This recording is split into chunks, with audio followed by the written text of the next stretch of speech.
صرف 3 کرداروں کے گرد گھومتی ہے، بادشاہ، ملکہ اور ایک حسین و جمیل مجسمہ۔ جی ہاں، ایک پتھر، ایک بے جان پتھر۔ اس افسانے میں 2 نفسیاتی نقطے پیش کیے گئے ہیں۔ ایک تو یہ کہ عورت شوہر کی محبت میں کسی دوسرے کی شرکت کو کسی قیمت پر برداشت نہیں کرتی ہے، خواہ وہ بے جان چیز ہی کیوں نہ ہو۔ دوسرے، اگر شوہر اپنی شریک حیات سے انتہائی محبت کا اظہار کرے تو اس کی قدر کرنی چاہیے۔ جو عورتیں خود سری کا شکار ہوتی ہیں ان کے شوہر کسی اور طرف متوجہ ہو جاتے ہیں، جو انتہائی تباہ کن معاملہ ہے۔ اس کہانی میں 3 کردار ہیں، بادشاہ، ملکہ اور مجسمہ۔ بادشاہ اپنی ملکہ کو دل و جان سے چاہتا ہے، جو بہت حسین و جمیل ہے، لیکن ملکہ میں انا اور خودداری ہے، اور وہ چاہتی ہے کہ اس کے حسن و جمال کے تعلق سے اس کا محبوب اس کی چاہتوں اور اس کی حیثیت کا خود اندازہ کرے۔ اس لیے بادشاہ کی محبت کا اعتراف اپنے منہ سے نہیں کرنا چاہتی، لہذا بادشاہ اس بات کا متمنی رہتا ہے کہ اس کی محبت کے جواب میں ملکہ کی طرف سے بھی اظہار محبت ہو، لیکن ایسا نہیں ہوتا۔ اتفاق سے بادشاہ اور ملکہ اولاد سے بھی محروم ہے۔ ایک دن ملکہ خود بادشاہ سے کہتی ہے کہ آپ دوسری شادی کر لیں۔ ممکن ہے کہ دوسری بیوی کے آ جانے سے آپ کے ہاں اولاد ہو جائے جو آپ کے بعد تخت و تاج کی وارث بنے۔ بادشاہ بہت حیران ہوتا ہے اور اس بات کو بھی ملکہ کی لاپرواہی سمجھتا ہے کہ اسے نہ تو بادشاہ کی کوئی فکر ہے اور نہ اولاد کی تمنا۔ بہرحال وہ دوسری شادی نہ کرنے کا فیصلہ کرتا ہے اور اس دن سے کچھ زیادہ ہی افسردہ اور ملول رہنے لگتا ہے۔ بادشاہ تھا، اسی وجہ سے دربار میں کسی کی ہمت نہ تھی کہ پوچھے بادشاہ افسردہ کیوں ہیں آپ، لیکن عمرہ اس کو خوش رکھنے کے لیے سیر و شکار، شمشیر زنی، نبرد آزمائی اور رقص و موسیقی کا اہتمام کرتے، جبکہ بادشاہ فن مصوری کا دلدادہ تھا اور نوادرات جمع کرنے کا شوقین بھی۔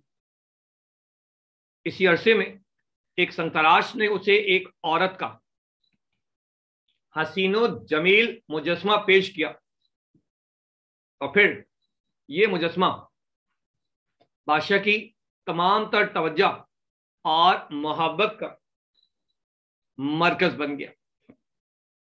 جب ملکہ نے بادشاہ کا بدلتا ہوا رویہ دیکھا تو فطری طور پر ملکہ کے دل میں محبت کے جذبات پیدا ہو گئے اور رقابت کا جذبہ بھی ابھر کر سامنے آیا۔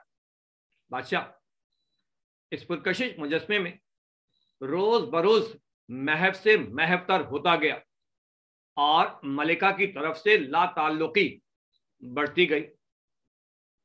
ملکہ کرب محسوس کرنے لگی۔ اس نے انتقامی کارروائی کا آغاز بھی کر دیا اور کوشش کرتی رہی کہ کسی بھی طرح سے اس مجسمے کو نقصان پہنچاتی رہے۔ ایک روز مجسمے کی صورت پر دھبا لگا دیکھ کر اسے بد شکل کر دیا۔ ملکہ نے دھبا لگایا اور اس مجسمے کو بد شکل بنا دیا، جس کی وجہ سے محل کے محافظوں کو سزا ملی۔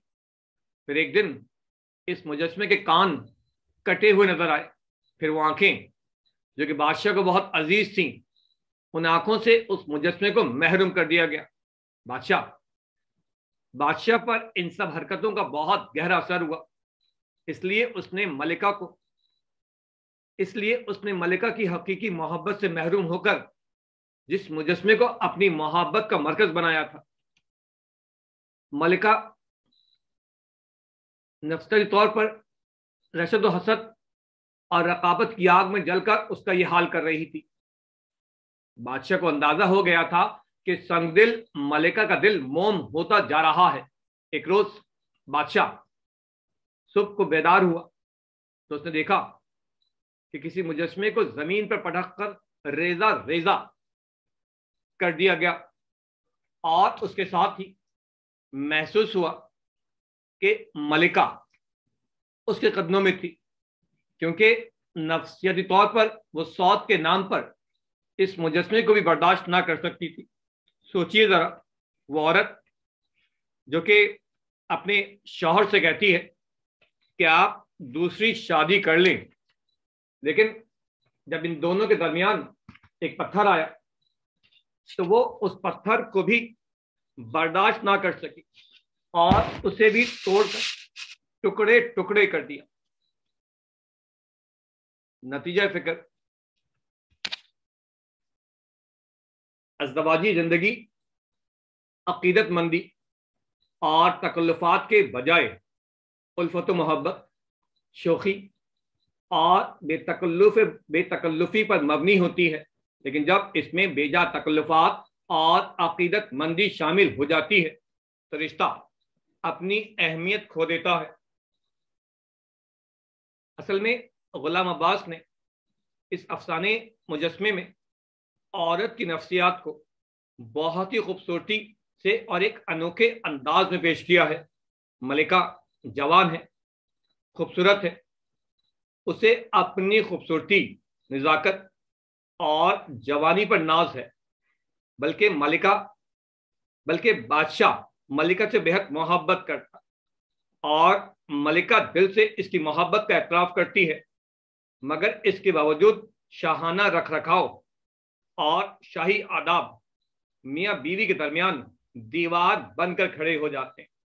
ملکہ اپنے آپ کو شاہی خاندان کا ایک فرد سمجھتی ہے، اس میں غرور اور تمکنت آ جاتی ہے۔ اس وجہ سے بادشاہ اور ملکہ کے درمیان میاں بیوی کا رشتہ ہونے کے باوجود انا کی خلیج حائل ہو جاتی ہے۔ بادشاہ ازدواجی زندگی سے ناخوش ہے،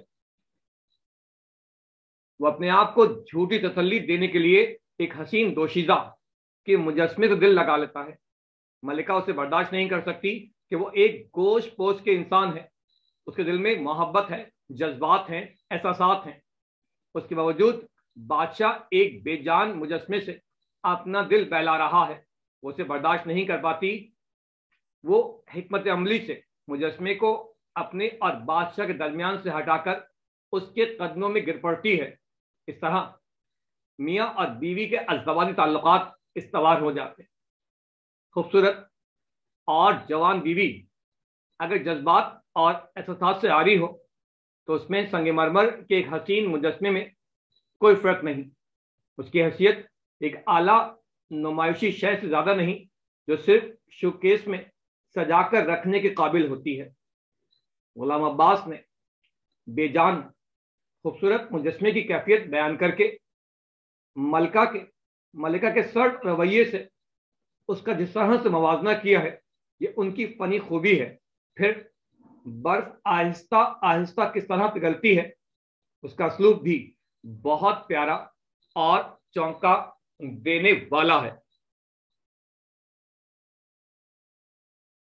کثیر الانتخابی سوالات، ایم سی کیوز کے حوالے سے یہ موضوع بہت اہم ہے، اور اس موضوع سے یعنی کہ مجسمے افسانے سے لازمی ایم سی کیوز آتا ہے۔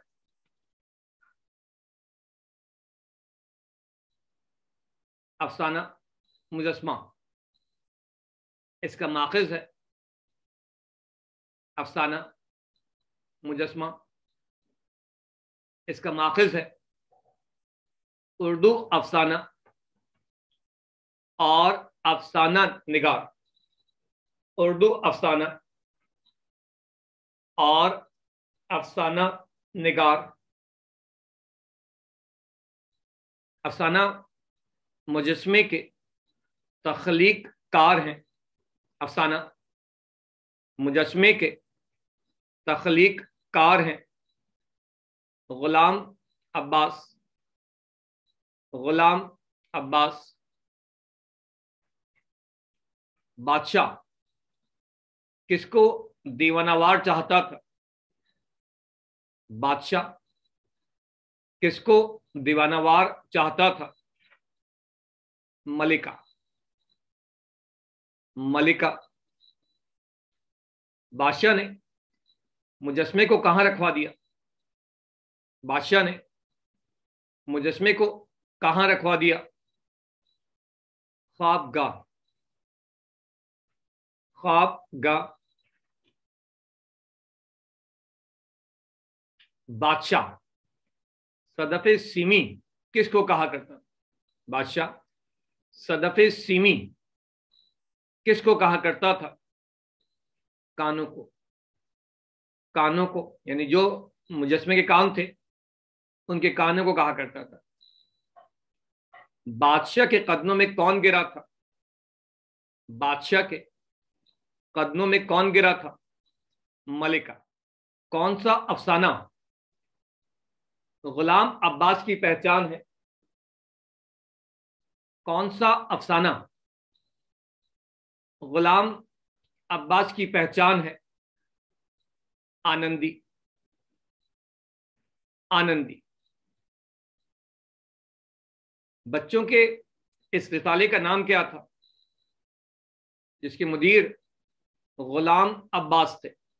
بچوں کے اس رسالے کا نام کیا تھا جس کے مدیر غلام عباس تھے؟ پھول. پھول. آج کا لیکچر ہم یہیں ختم کریں گے. جن لوگوں نے اب تک اس چینل کو سبسکرائب نہیں کیا ہے ان سے بس یہی کہوں گا کہ سبسکرائب کیجئے تاکہ لیکچر اور لوگوں تک پہنچ سکے. اس شہر میں بلکہ پورے سندھ کے حوالے سے یہ کتاب ہے، سندھ بورڈ کی کتاب ہے. تو جتنا آگے پھیلے گی اتنے یہ لیکچر جتنا آگے تک جائیں گے، جتنے طلباء و طالبات تک پہنچیں گے اتنے ہی طلباء و طالبات کا بھلا ہوگا. تو سبسکرائب کیجئے.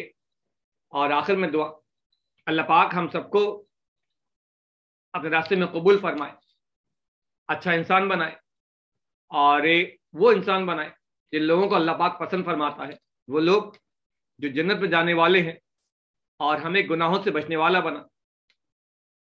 ہمارے ماں باپ کا سایہ ہمارے سر پر موجود رہے.